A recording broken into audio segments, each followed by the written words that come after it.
சென்னை அண்ணா நகரில் வீட்டு வசதி மற்றும் நகர்ப்புற வளர்ச்சித்துறையின் சார்பில் கட்டப்பட்ட புதிய அலுவலகத்தை முதலமைச்சர் மு.க.ஸ்டாலின் காலொனி வாயிலாக திறந்து வைத்திருக்கிறார். இது பற்றிய கூடுதல் தகவல்களை வழங்குவதற்காக செய்தியாளர் கண்ணன் இணைகிறார். விவரங்கள் கண்ணன். தமிழ்நாடு அரசின் கட்டடம் மற்றும் வீட்டு வசதி மற்றும் நகர்ப்புற வளர்ச்சித்துறை சார்பில் டிஎன் என்று அழைக்கப்படும் கட்டடம் மற்றும் மனை விற்பனை ஒழுங்குமுறை குடும்பம் மற்றும் மேல்முறையீட்டு தீர்ப்பாயமானது சென்னை எழும்பூரில் உள்ள தாளமுத்து நடராசன் மாளிகையில் இயங்கி வந்தது. இந்நிலையில் இந்த அமைப்புக்கு சென்னை அண்ணா நகரில் 97 கோடி ரூபாய் செலவில் புதிய அலுவலக கட்டிடமானது கட்டப்பட்டுள்ளது.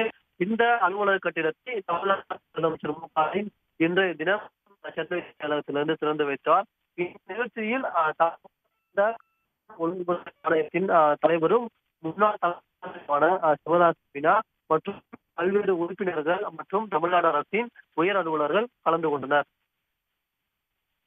உடனுக்குடன் செய்திகளை தெரிந்து கொள்ள சன் நியூஸ் பெல் ஐகானை கிளிக் பண்ணுங்க.